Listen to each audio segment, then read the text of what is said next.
Voilà. Donc, on continue dans le troisième chapitre de Corinthiens. Donc, hier, nous avons vu dans Corinthiens, chapitre 1, qui était donc qu'il y avait des divisions dans l'église de Corinthe. Je vais vous demander de couper vos micros. Il y avait donc des divisions dans l'église de Corinthe, et puis ensuite, donc, Paul est intervenu sur la sagesse et nous expliquer la différence entre la sagesse de Dieu et la sagesse du monde. Et on va poursuivre donc dans le chapitre 3. Pour moi, frères, ce n'est pas comme à des hommes spirituels que j'ai pu vous parler, mais comme à des hommes charnels, comme à des enfants en Christ. Je vous ai donné du lait, non de la nourriture solide, car vous ne pouviez pas la supporter, et vous ne le pouvez pas même à présent, parce que vous êtes encore charnels. En effet, puisqu'il y a parmi vous de la jalousie et des disputes, n'êtes-vous pas charnels et ne marchez-vous pas selon l'homme?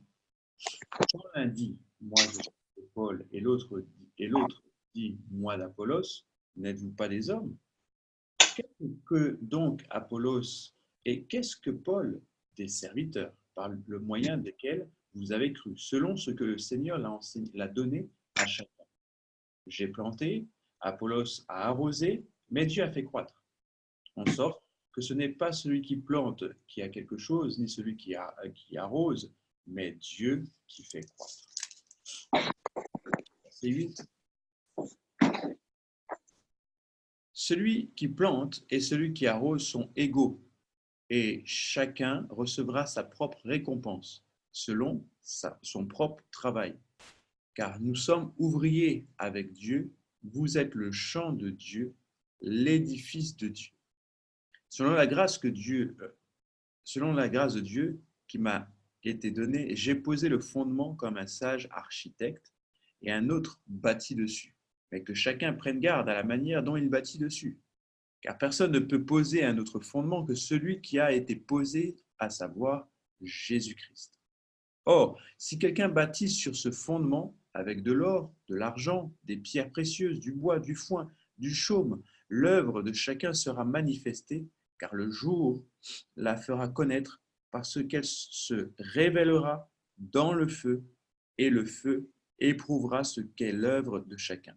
Si l'œuvre bâtie par quelqu'un sur le fondement subsiste, il recevra une récompense. Si l'œuvre de quelqu'un est consumée, il perdra sa récompense. Pour lui, il sera sauvé, mais comme au travers du feu. On va s'arrêter là, et ensuite je vais terminer, on va continuer dans le chapitre 4 tout à l'heure, mais on va reprendre un peu. Donc Paul parle toujours, en fait, pour ceux qui nous rejoignent, normalement, j'espère que vous avez pu entendre l'enseignement qui est enregistré donc hier, chapitre 1 et 2. Paul est en train de régler des problèmes qu'il y avait donc dans les églises de Corinthe, c'est-à-dire il y avait des problèmes liés à la division et aux disputes, à savoir qui est de qui. C'est-à-dire qu'il y en a plusieurs qui disaient non, moi j'ai été enseigné par Paul, Paul dit ça, non, moi j'ai été enseigné par Apollos, non, moi j'ai été enseigné par tel ou par tel.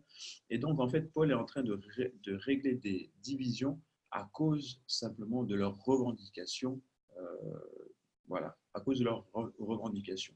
Il y en a d'autres qui disaient non, moi j'ai été baptisé par Paul, non, par telle personne, par telle personne, par telle personne. Bref. Donc, il est en train, donc l'apôtre Paul est en train de régler des différends, il est en train de régler des choses, des divisions qu'il y a donc entre les frères. Et justement, c'est pour cette raison qu'il dit au verset 4, quand l'un dit « moi je suis de Paul » et l'autre « moi d'Apollos », n'êtes-vous donc pas des hommes?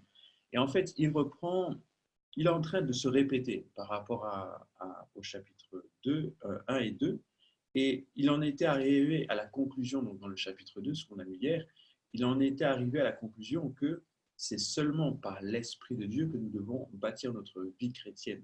C'est seulement par la sagesse de Christ que nous pouvons,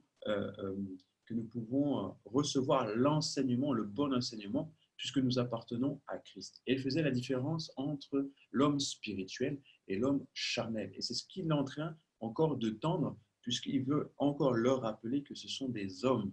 Il veut leur rappeler que si vous agissez comme ça, en disant moi je suis de Paul, moi d'Apollos, si ils agissent comme ça en étant en fait divisés, c'est parce qu'ils sont en train d'agir sous l'esprit, sous la chair, d'accord, sous l'esprit charnel, parce que il les considère alors comme des esprits, comme des hommes charnels. Donc si ce sont des hommes charnels, on est loin en fait de l'homme spirituel. Et il est en train de les ramener à la raison. D'accord. Il est en train de les ramener à la raison. Il essaye en fait de pouvoir les interpeller et les conscientiser par rapport à l'homme spirituel et l'homme charnel. Et donc, du coup, il est en train de dire que finalement, au lieu de se battre et de dire « moi je suis de tel, moi je suis de tel, moi je suis de tel », il vaut mieux pour eux qu'ils pensent que chaque personne qui agit dans leur vie est en train de bâtir quelque chose. Chaque personne qui agit dans leur vie est en train de construire en eux l'homme spirituel. Ils n'ont pas besoin de se revendiquer puisque tous ensemble, ils travaillent d'un même cœur pour le Seigneur, pour l'édification donc des frères dans la foi. Et c'est pour ça qu'il dit au verset 6, moi j'ai planté, mais Apollos a arrosé, mais celui qui fait croître, c'est Christ, c'est Dieu. D'accord. Donc simplement pour montrer que arrêtez de vous chamailler, puisque de toute façon, ce que nous avons fait, c'est on n'a pas fait le même travail. Rappelez-vous, dans le verset chapitre 1 et 2, Paul déclare que lui n'a baptisé personne. Donc c'est-à-dire qu'il n'a jamais, enfin jusqu'à présent, il n'avait pas baptisé beaucoup de personnes. D'accord. Il y avait peut-être 2 ou 3 personnes maximum qu'il avait baptisées. Lui était surtout venu comme apôtre pour annoncer l'évangile. Donc, c'est pour ça qu'il dit « moi, j'ai planté ». C'est-à-dire il a planté la parole de Dieu dans les cœurs et les cœurs sont arrivés à la repentance.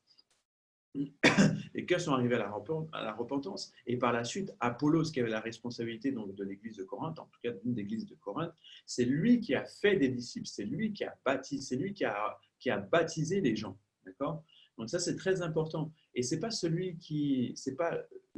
l'évangéliste qui plante la semence ou le pasteur qui édifie le chrétien qui est le plus important. C'est Dieu qui fait croître. Et c'est ça le plus important. Nous sommes tous à Dieu parce que c'est lui qui fait croître. D'accord. Et donc, il n'y a pas. Pour nous, en tant que témoin efficace, en tant qu'évangéliste, pour nous, ce qui est intéressant, c'est de savoir que même si je suis dans la rue en train de parler et de semer, d'accord, je fais autant que celui qui est derrière l'estrade en train de prêcher.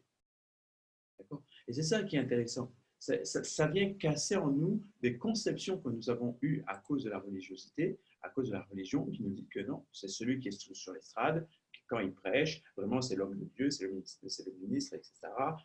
Il a plus d'importance. C'est pas vraiment vrai. D'accord. Tu as autant d'importance si tu gagnes un frère dans la foi, c'est-à-dire si la semence tombe en bonne terre et qu'elle produit la repentance. Tu as autant à y gagner, sachant que c'est Dieu qui fait croître. Donc, que ce soit dans l'église où le prédicateur prêche, ou que ce soit dans la rue où la semence tombe, quel que soit le cas, c'est toujours Dieu qui fait croître. Parce que la foi vient de ce qu'on entend. Or, ce qu'on entend vient non de la bouche du prédicateur, mais vient de l'Esprit de Dieu. Donc, c'est Dieu qui fait croître. Et c'est ce que donc il a expliqué au verset 7 et 8.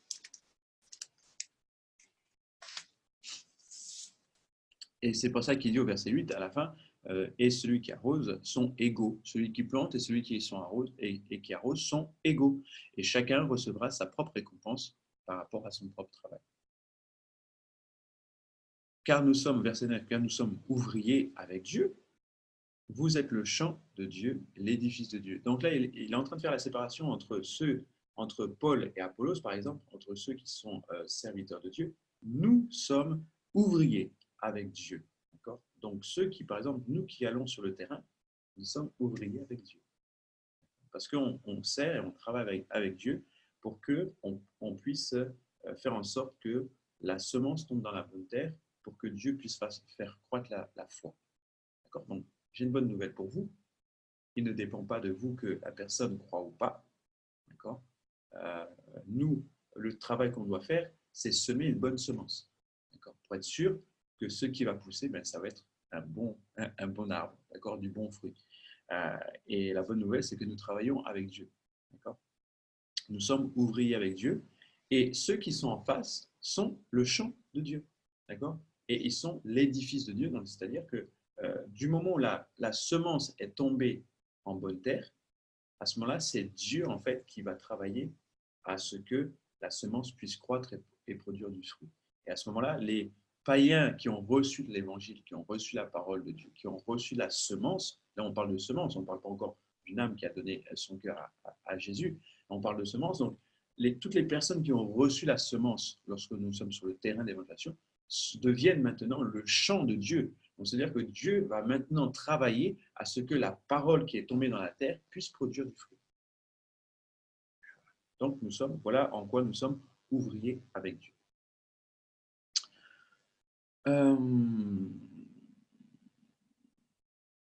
Verset 10, selon la grâce de Dieu qui m'a été donnée, j'ai posé le fondement comme un sage architecte et un autre a bâti dessus.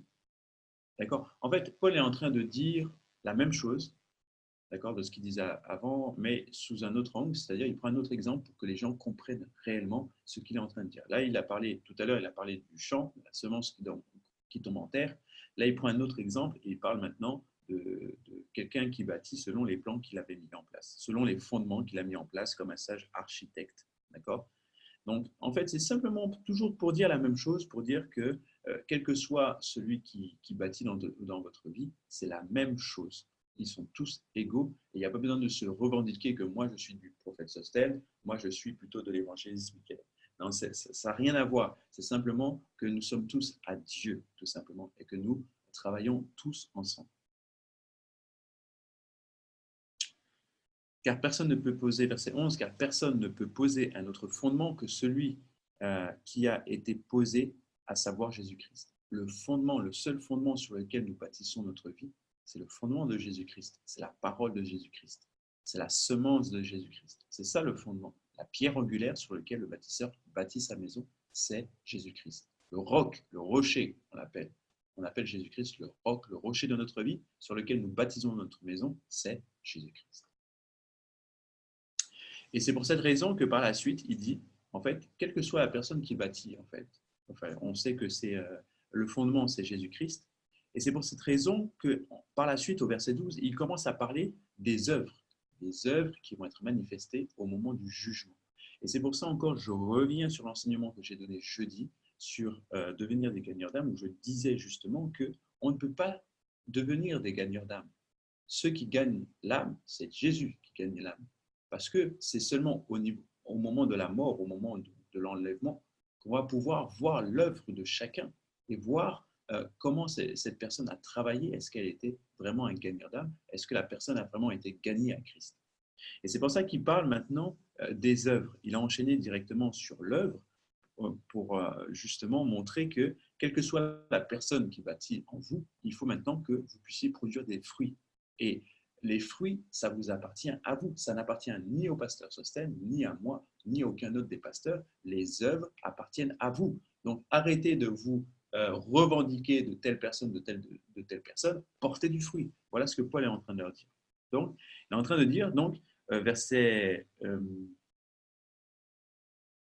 12, si quelqu'un bâtit sur le fondement avec de l'or, de l'argent, des pierres précieuses, du bois, du foin, du chaume, l'œuvre de chacun sera manifestée car le jour la fera connaître parce qu'elle se révélera dans le feu et le feu éprouve ce qu'est l'œuvre de chacun si l'œuvre bâtie par quelqu'un sur le fondement subsiste.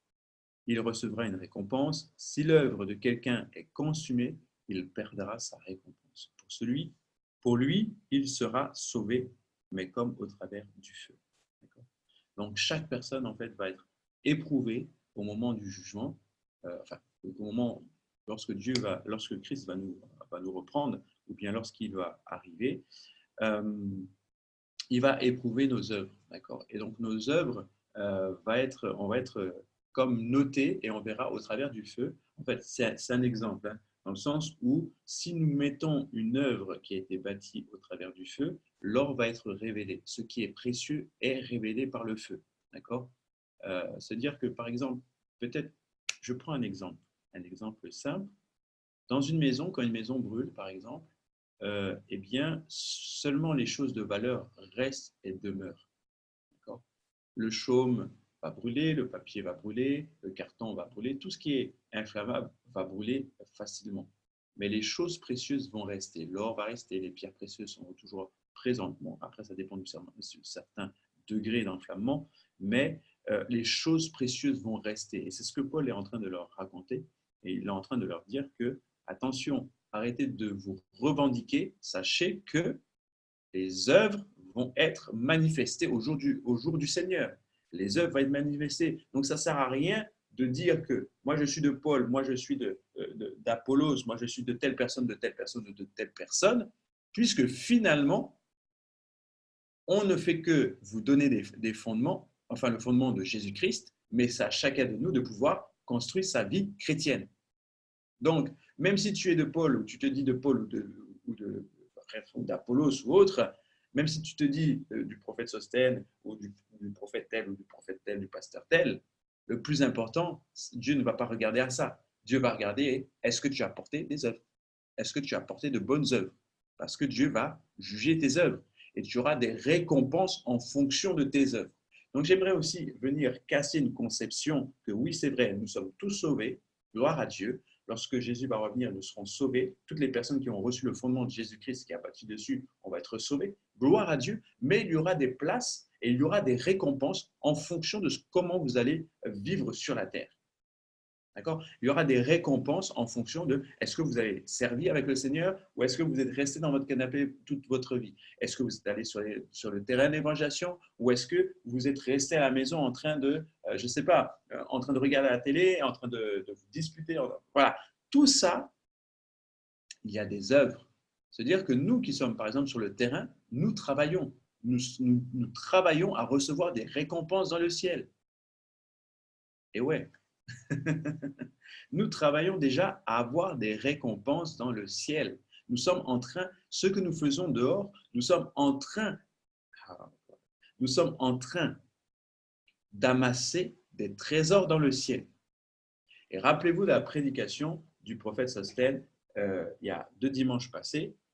Il était en train de dire que si nous avons des trésors dans le ciel, des richesses dans le ciel, et que nous regardons à ces richesses, forcément, les richesses du ciel vont impacter nos richesses sur la terre.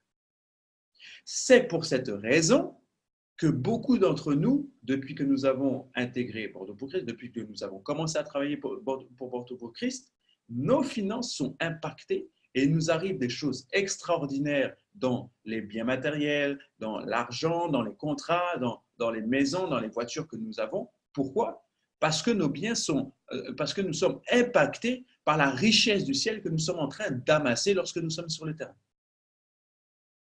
Donc, voyez-vous, ça commence maintenant. Il ne faut pas vous dire que c'est seulement quand je vais commencer à servir le Seigneur dans mon ministère que je vais commencer à faire des œuvres qui vont être valorisées et que j'aurai une récompense. Non, ça commence maintenant. Lorsque nous sommes sur le terrain en train de prendre du temps avec les âmes, nous sommes en train d'amasser des trésors dans le ciel. Et ces trésors sur le ciel que nous sommes en train d'amasser ont déjà une influence positive sur nos biens matériels ici sur la terre. D'accord? Parce que nous recevons des récompenses. Maintenant, verset 15. Si l'œuvre de quelqu'un est consumée, il perdra sa récompense. Ça veut dire quoi? Ça veut dire que dans le ciel, lorsque Dieu va venir juger tes œuvres, si tes œuvres ne sont pas de valeur, n'ont pas de valeur, si tes œuvres sont seulement apparence, sont seulement de la piété, mais de l'apparence, c'est-à-dire que tu es un bon chrétien, mais que le dimanche ou que à l'église, et que finalement tu ne produis aucune œuvre. Et quand bien même tu serais sur le terrain, tu y vas avec de mauvaises motivations, juste pour te montrer, pour dire que tu fais, etc. Ce sont des œuvres, certes, tu vas sur le terrain, c'est vrai, mais si c'est avec en fait de l'hypocrisie et juste pour montrer que tu vas sans vraiment d'attachement, d'engagement vis-à-vis du Seigneur, eh bien sache que tes œuvres vont être consumées et que tu n'auras aucune récompense. Verset 15, il perdra sa récompense. D'accord? Et c'est ce que la Bible dit. Pour lui, il sera sauvé. Certes, tu seras sauvé, mais comme au travers du feu. Tu seras sauvé, mais il n'y aura pas de récompense à ta vie. Poursuivons. Et là, il dit non, au verset 16, ne savez-vous pas, et on va poursuivre donc à partir du verset 16, ne savez-vous pas que vous êtes le temple de Dieu et que l'Esprit de Dieu habite en vous? Si quelqu'un détruit le temple de Dieu, Dieu le détruira, car le temple de Dieu est saint et c'est ce que vous êtes. Que nul ne s'abuse lui-même. Si quelqu'un parmi vous pense être sage selon ce siècle, qu'il devienne fou, afin de devenir sage. Car la sagesse de ce monde est une folie devant Dieu. Aussi est-il écrit, il prend les sages dans leur ruse. Et encore, le Seigneur connaît les pensées des sages, il sait qu'elles sont vaines. Il sait qu'elles sont vaines. Verset 21, que personne donc ne mette sa gloire dans les hommes, car tout est à vous, soit Paul, soit Apollos, soit Céphas, soit le monde, soit la vie, soit la mort, soit les choses présentes, soit les choses à venir, tout est à vous, et vous êtes à Christ, et Christ est à Dieu. Wow. Il est en train de dire que tout est accompli et que tout nous appartient parce que nous sommes en Christ. Et comme nous sommes, et Christ est en Dieu. D'accord? C'est juste pour dire que arrêtez. En fait, il veut vraiment régler les problèmes de division qu'il y a dans l'église de Corinthe. Et il dit, mais arrêtez en fait arrêtez de vous comparer, arrêtez de vous dire qui a qui, arrêtez de vous revendiquer des pasteurs, arrêtez de vous revendiquer à telle église, à tel homme de Dieu ou quoi que ce soit. Sachez que tout est à vous. Que ce soit le monde, la vie, que ce soit la mort, que ce soit les choses présentes, les choses à venir, tout est à vous. Et vous êtes à Christ et Christ est à Dieu. Le plus important, ce n'est pas de savoir de qui on est, puisque nous sommes déjà à Christ. D'accord? Vous avez tout reçu, nous sommes à Christ et Christ est à Dieu. Et c'est ça le plus important. Je vais lire le commentaire du verset 3 et verset 17 pour qu'on comprenne un peu plus et un peu mieux pourquoi Paul met l'accent sur le fait que nous sommes le temple de Dieu, le temple du Saint-Esprit. L'accent est mis ici sur l'assemblée des croyants en tant que temple de Dieu et demeure du Saint-Esprit. En tant que temple de Dieu, au sein d'une société corrompue, le peuple de Dieu à Corinthe ne devait pas prendre part aux péchés les plus répandus à cette époque de la société. Au contraire, il devait rejeter toutes les formes d'immoralité. Le temple de Dieu doit être saint parce que Dieu est saint. Verset 17. Explication du verset 17. Paul donne l'un des avertissements les plus sérieux du Nouveau Testament. Il l'adresse à quiconque est responsable de l'édification de Christ, de l'Église de Christ. Ce passage se rapporte tout particulièrement à tous ceux qui occupent des postes d'enseignants ou de dirigeants. Dieu lui-même punira tous ceux qui souillent ou corrompent le temple de Dieu, c'est-à-dire une assemblée locale ou un groupe d'assemblées. En effet, ces personnes connaîtront une ruine terrible et la mort éternelle.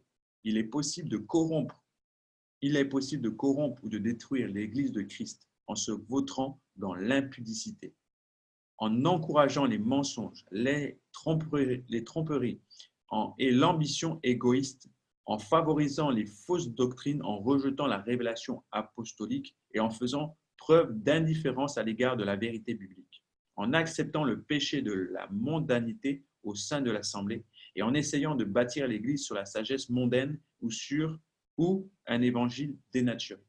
Voilà.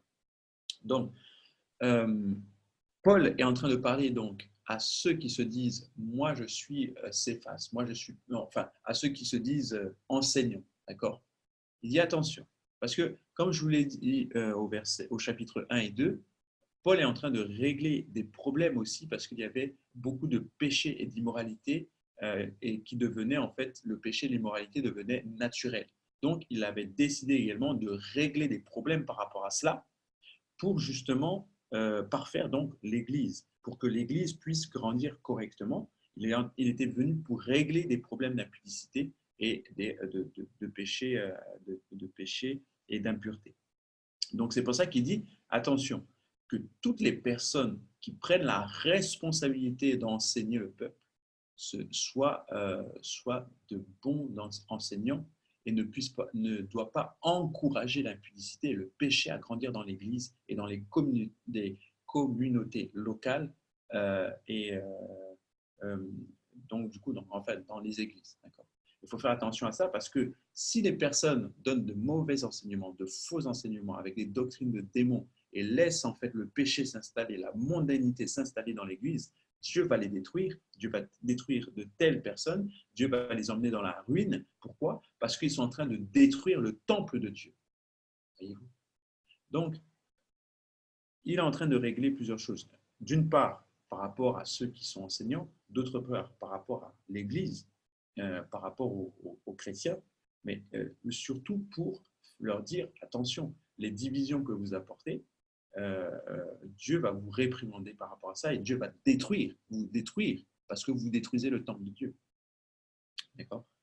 Et voilà, c'est pour ça qu'il dit donc le verset 16, ne savez-vous pas que vous êtes le temple de Dieu et que l'Esprit de Dieu habite en vous? Si quelqu'un détruit le temple de Dieu, Dieu le détruira, car le temple de Dieu est saint et c'est ce que vous êtes. Il parle aux chrétiens, il leur dit attention, attention quel est votre maître, puisqu'ils sont des disciples. Attention à qui vous revendiquez. Quelle est la personne que vous revendiquez? Parce que si cette personne détruit le temple, je la détruirai aussi. D'accord? Et faites attention, où est-ce que vous mettez les pieds? Est-ce que l'enseignement qui est donné est bon pour vous ou est-ce que c'est un enseignement qui vous détruit? D'accord? Et c'est simplement pour les avertir aussi, qu'ils puissent réellement marcher dans la vérité, réellement marcher dans les choses du Seigneur. D'accord? Donc voilà, on a fini par rapport au chapitre 3. Il est 6h06, on va attaquer le chapitre 4. Ouais, on va attaquer le chapitre 4. On va finir avec le chapitre 4. Ainsi, alors si vous avez des questions, n'hésitez pas, écrivez-les sur une feuille et on y répondra par la suite. Chapitre 4. Ainsi, qu'on nous regarde comme des serviteurs de Christ et des dispensateurs des mystères de Dieu. Du reste, ce qu'on demande des dispensateurs, c'est que chacun soit trouvé fidèle. Pour moi, il m'importe fort d'être jugé par vous ou par un tribunal humain. Je ne me juge pas non plus moi-même, car je ne me sens coupable de rien, mais ce n'est pas pour cela que je suis justifié. Celui qui me juge, c'est le Seigneur. C'est pourquoi ne jugez de rien avant le temps, jusqu'à ce que vienne le Seigneur, qui mettra en lumière ce qui est caché dans les ténèbres et qui manifestera les desseins des cœurs. Alors chacun recevra de Dieu la louange qui lui sera due. C'est à cause de vous, frères, que j'ai fait de ces choses une application à ma personne et à celle d'Apollos, afin que vous preniez en nos personnes à ne pas aller au-delà de ce qui est écrit, et que nul de vous ne conçoive de l'orgueil en faveur de l'un contre l'autre. Car qui est-ce qui te distingue? Qu'as-tu que tu n'aies reçu? Si tu l'as reçu, pourquoi te glorifies-tu comme si tu ne l'avais pas reçu? Ok, on va juste décortiquer un petit peu donc, ce qui a été dit. D'accord? Paul, toujours l'apôtre Paul, est en train donc de simplement leur dire que lui, c'est un apôtre de Christ. D'accord? Il vient enseigner Christ dans leur cœur. D'accord? C'est pour ça qu'il dit, vous êtes des humains en fait, et que arrêtez de nous dire que... En fait, il répète la même chose, mais il règle les problèmes par rapport à la division entre les chrétiens qui se disent de Paul, d'Apollos, de Céphas, d'autres personnes. Céphas, c'est Pierre, je n'ai pas précisé tout à l'heure, mais ceux qui se disent de Céphas, au verset 22 du chapitre 3, Céphas, c'est Pierre, d'accord? Parce que Pierre, en fait, Céphas, en grec, c'est le mot qui veut dire pierre. C'est juste un détail, mais que dans certaines versions, peut-être il y a marqué Céphas, dans d'autres il y a marqué Pierre, mais Céphas, c'est Pierre, c'est l'apôtre Pierre. Donc, il était en train de dire tout simplement, arrêtez en fait de faire ce que vous êtes en train de faire parce que vous êtes en train de nous juger. En disant que moi je suis de Pierre, moi je suis d'Apollos, moi je suis de Paul, vous êtes en train de mettre des discordes même entre vous, en fait, entre nous. Sachez que nous n'avons pas besoin d'être jugés par vous. Les seules personnes qui peuvent nous juger, ça va être Jésus-Christ directement. Car nous sommes spirituels, donc le tribunal humain n'a rien à voir avec ce qui est spirituel. Verset 5, c'est pourquoi ne jugez de rien avant le temps jusqu'à ce que vienne le Seigneur, qui mettra en lumière ce qui est caché dans les ténèbres et qui manifestera les desseins des cœurs. C'est ce qu'il disait tout à l'heure par rapport aux choses précieuses qui vont être éprouvées par le feu. Dieu va juger les œuvres, Dieu va juger l'enseignement que vous avez reçu, Dieu va juger les enseignants s'ils sont bons ou mauvais. D'accord ? Donc arrêtez de les juger déjà, arrêtez de juger avant le temps. C'est Dieu qui juge. Ok. Verset 6, c'est à cause de vous, frères, que j'ai fait de ces choses une application à ma personne et à celle d'Apollos, afin que vous appreniez en nos personnes à ne pas aller au-delà des écrits, d'accord, de ne pas juger, de ne pas aller au-delà de ce qui est écrit, et que nul de vous ne conçoive de l'orgueil en faveur de l'un contre l'autre, d'accord, en faveur de Paul ou d'Apollos ou de Céphas. Car qui est-ce qui te distingue? Qu'as-tu que tu n'aies reçu? Et si tu l'as reçu, pourquoi te glorifies-tu comme si tu ne l'avais pas reçu? C'est simplement pour dire que arrêtez de vouloir toujours être orgueilleux de dire moi j'ai reçu de Paul, c'est moi qui ai la vérité. Non, vivez dans l'humilité. Et voilà, c'est vivre dans l'humilité chrétienne. Je vous lis le commentaire qui est marqué par rapport à ce chapitre, par rapport à ce verset. L'humilité chrétienne repose sur la prise de conscience que les talents naturels ou les dons spirituels que nous possédons viennent de Dieu. Ainsi, nous n'avons aucune raison de nous enorgueillir. Tout ce que nous avons et tout ce que nous deviendrons dépend de Dieu et des autres. Par conséquent, l'orgueil n'a pas sa place dans nos vies. Nous devons seulement être reconnaissants envers Dieu et envers les autres. Reconnaissant de ce que nous avons de Dieu, reconnaissant de l'enseignement que nous recevons des uns et des autres. Verset 8. Verset 8. Déjà, vous êtes rassasiés. Déjà, vous êtes riches sans nous. Vous avez commencé à régner. Et puissiez-vous régner en effet, afin que nous aussi nous régnions avec vous. Car Dieu, ce me semble, a fait de nous apôtres, les derniers des hommes, des condamnés à mort, en quelque sorte, puisque nous avons été en spectacle au monde, aux anges et aux hommes. Nous sommes fous à cause de Christ, mais vous êtes sages en Christ. Nous sommes faibles, mais vous êtes forts. Vous êtes honorés, mais nous sommes méprisés. Jusqu'à cette heure, nous souffrons la faim, la soif, la nudité. Nous sommes maltraités, errants, çà et là. Nous nous fatiguons à travailler de nos propres mains. Injuriés, nous bénissons. Persécutés, nous supportons. Calomniés, nous parlons avec bonté. Nous sommes devenus comme des balayures du monde, le rebut de tous jusqu'à maintenant. En fait, il est juste en train de parler des apôtres qui ont été malmenés. D'accord ? Il faut savoir que l'apôtre Paul, lui, à la fin de sa vie, il a été décapité. Pourquoi ? Parce qu'il a été jeté en prison plusieurs fois, parce qu'il a été plusieurs fois condamné à mort, il a été plusieurs fois maltraité. Et en fait, lui, il est en train de parler de ça. Vous vous dites, moi je suis de Paul, ils sont en train de s'enorgueillir, mais dans la vraie réalité, nous, on est en train de vivre des choses. En fait, Paul est en train de dire, vous êtes bien. Vous êtes vraiment bien. Vous êtes là, tranquillement, vous êtes riche, vous êtes rassasié, vous recevez les Écritures, vous recevez les enseignements qu'on vous donne. Et pourtant, vous êtes en train de vous enorgueillir, alors que nous, pendant que vous vous disputiez pour des choses futiles, nous, on est dans la boue, on est persécuté, on est injurié, on est condamné à mort, on souffre dans dans la faim, dans la nudité, dans la soif, puisque dans les prisons, c'était horrible. D'accord? Et nous nous fatiguons, verset 12, nous nous fatiguons à travailler de nos propres mains, injuriés, nous bénissons, persécutés, nous supportons, calomniés, nous parlons avec bonté. Nous sommes devenus des balayures du monde, le rebut de tous jusqu'à maintenant. D'accord? Donc, il a dit, bon, là, j'en ai marre, arrêtez. En fait, Paul est irrité par tout ce qu'il a vu et entendu à Corinthe. Il dit, stop, sachez que ce sont des lettres adressées à Corinthe. Donc là, Paul n'est pas à Corinthe, il écrit une lettre à Corinthe. D'accord? Et c'est important, ce sont des épîtres, il est en train d'écrire. Donc, il écrit aux Corinthiens.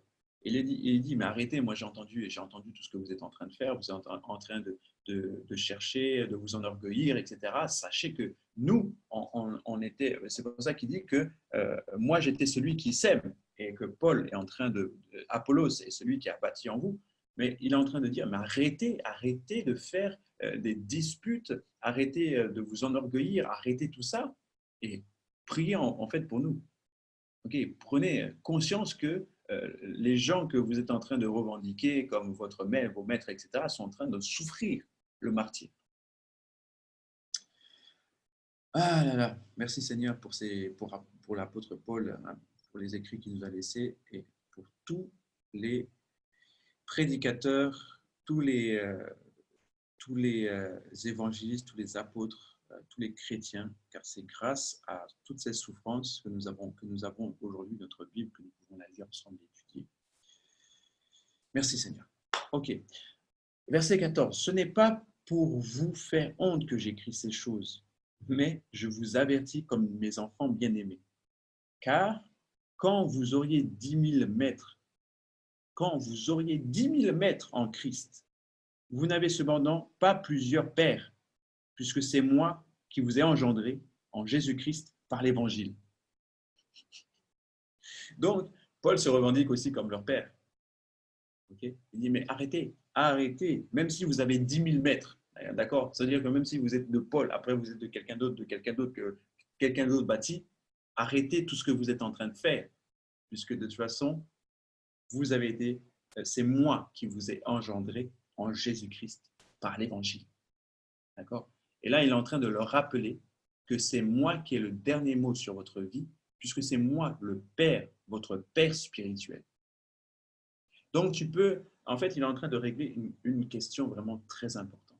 Vous savez, il y a certains chrétiens qui donnent leur vie à Jésus avec un évangéliste, okay? Ou avec quelqu'un. Voilà. Et ensuite, ils se disent, non, moi, je suis plutôt de tel pasteur. Non, je suis plutôt de tel pasteur. D'accord? Mais ils oublient qu'ils ont été engendrés par un père spirituel. D'accord? Et c'est ce qu'il est en train de dire. Il dit, arrêtez, là, vous êtes en train de vous disperser à savoir qui est de qui est de quoi, mais sachez que même si tout au long de votre vie, vous aurez plusieurs maîtres, sachez que vous avez été engendrés par moi, l'apôtre Paul, vous avez été engendrés par moi en Jésus-Christ. D'accord? Donc, c'est toujours, même si c'est par moi, c'est en Jésus-Christ aussi que vous avez été engendrés. D'accord? Donc, verset 7, je vous en conjure donc, soyez mes imitateurs.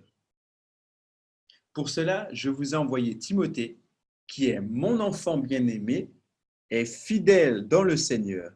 Il vous rappellera quelles sont mes voies en Christ, quelle est la manière dont j'enseigne partout dans toutes les églises. Ça, c'est formidable. Il est en train, en fait, irrité par tout ce qu'il a entendu. Il est en train de mettre un terme à tout ça et dit, c'est bon, stop, c'est moi qui vous ai engendré, je suis votre père spirituel. Et c'est moi qui vais continuer à vous former. D'ailleurs, je vous envoie Timothée, qui a la même pensée que moi, qui est vraiment un serviteur fidèle, qui est mon fils spirituel dans la foi. Je vous l'envoie. D'accord?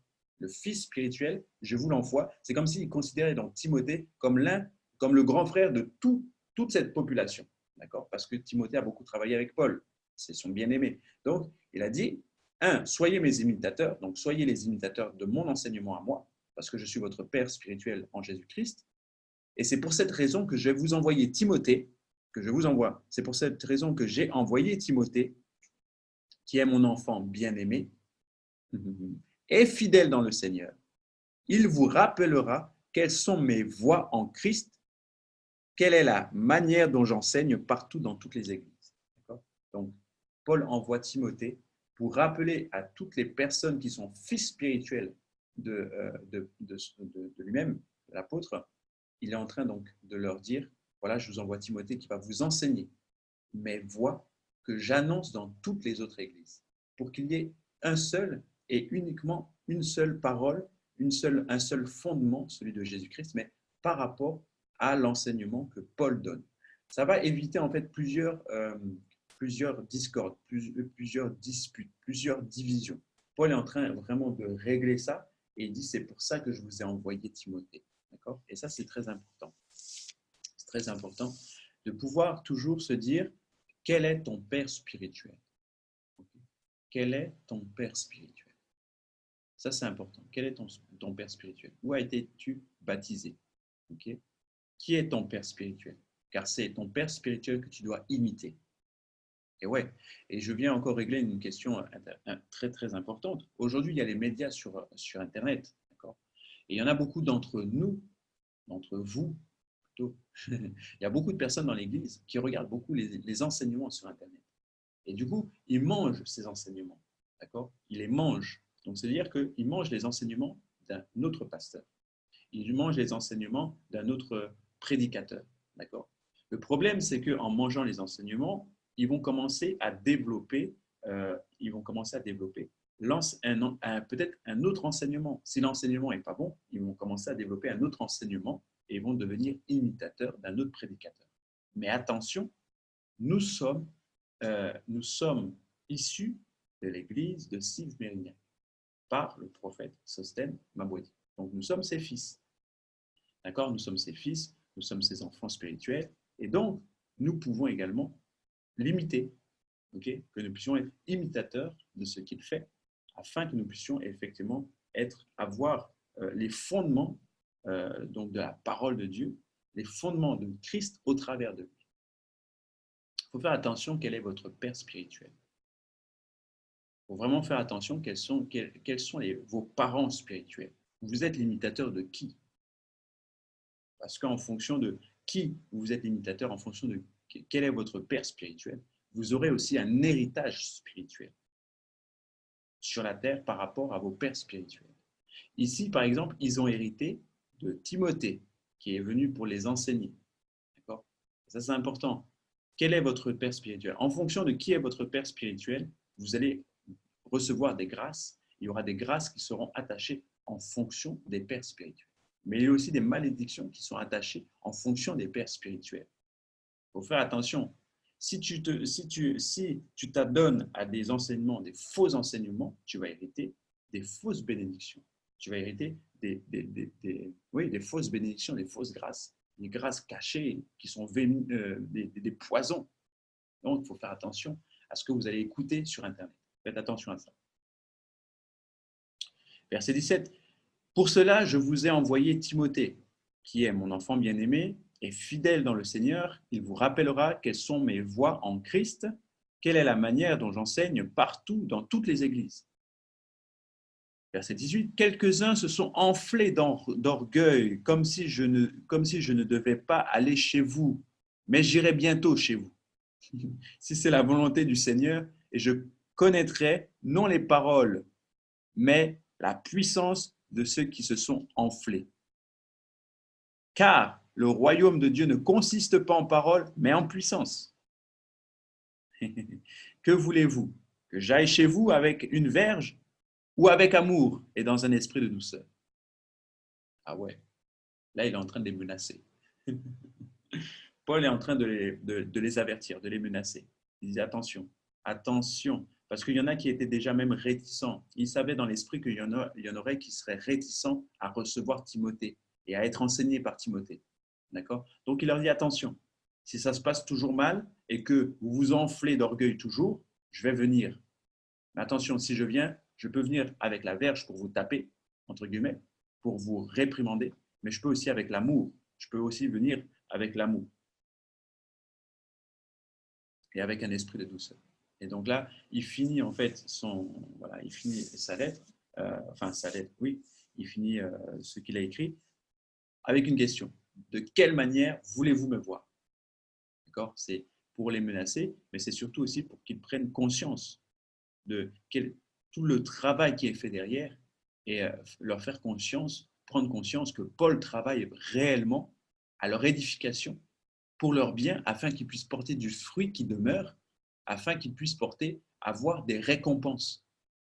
Donc, n'allez pas gâcher tout le travail qu'on est en train d'être fait à cause des dissensions, des disputes, à cause de votre orgueil. Parce que finalement, Paul est en train de régler la question. Il dit que toutes les disputes que vous avez à vous dire, à vous revendiquer, tout ça vient de l'orgueil. Là, il est en train de régler un point important. Il dit tout ça, c'est à cause de votre orgueil. Parce que vous préférez vous dire que je suis de Paul, de Pierre, de Céphas, d'Apollos. Mais tout ça, c'est à cause de votre orgueil. Et si vous n'arrivez même pas à recevoir Timothée que j'ai envoyé pour vous enseigner mes préceptes, c'est que vous avez de l'orgueil au-dedans de vous. Donc, réglez ça rapidement, réglez votre orgueil rapidement, ou sinon je viendrai avec la verge pour moi-même, en fait, faire descendre votre orgueil. Donc, faites attention de quelle manière vous allez me recevoir. Est-ce que, et j'aime bien parce qu'il dit, verset 9, mais j'irai bientôt chez vous, si c'est la volonté du Seigneur, et je connaîtrai, non les paroles, mais la puissance de ceux qui se sont enflés. La puissance de quoi? La puissance de votre orgueil. D'accord? Je connaîtrai la puissance. Car le royaume de Dieu ne consiste pas en paroles, mais en puissance. Alors, je connaîtrai, la puissance de ceux de l'orgueil, mais je vais connaître également la puissance de la révélation de Christ qui est au-dedans de vous. Parce que, n'oublions pas, dans le chapitre 1, Paul rend grâce de tous les dons que l'Église de Corinthe a reçus. Parce qu'ils ont reçu tous les dons, d'accord? Dons de discernement des esprits, dons de parole de connaissance, dons de sagesse, dons de miracles, dons de foi, etc.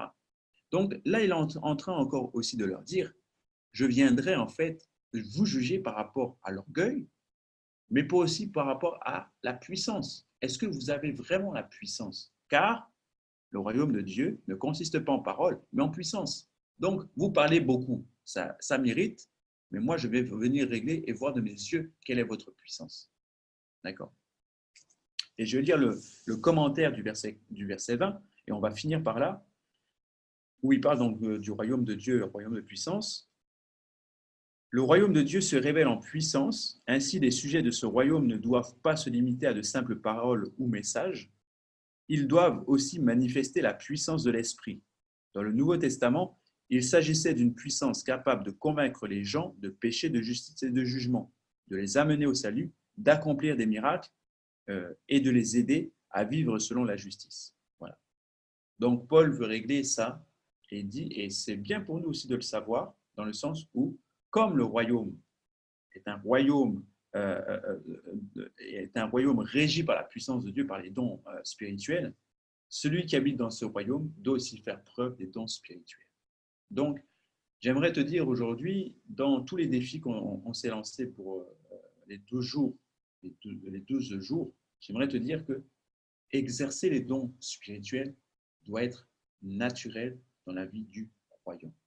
Ça ne doit pas être quelque chose d'extraordinaire, mais ça doit être quelque chose de naturel dans la vie du croyant. Avoir une parole de connaissance, avoir une parole de sagesse, guérir un malade, faire des miracles, ça doit être quelque chose de naturel parce que ça fait partie du royaume des cieux. Et c'est dans ces choses que je vais vous emmener à manifester les dons spirituels, que ce soit le parler en langue ou que ce soit le don de miracle, que ce soit la guérison ou le fait de chasser un esprit mauvais, ça doit être naturel parce que ça fait partie de notre identité spirituelle, ça fait partie du royaume des cieux.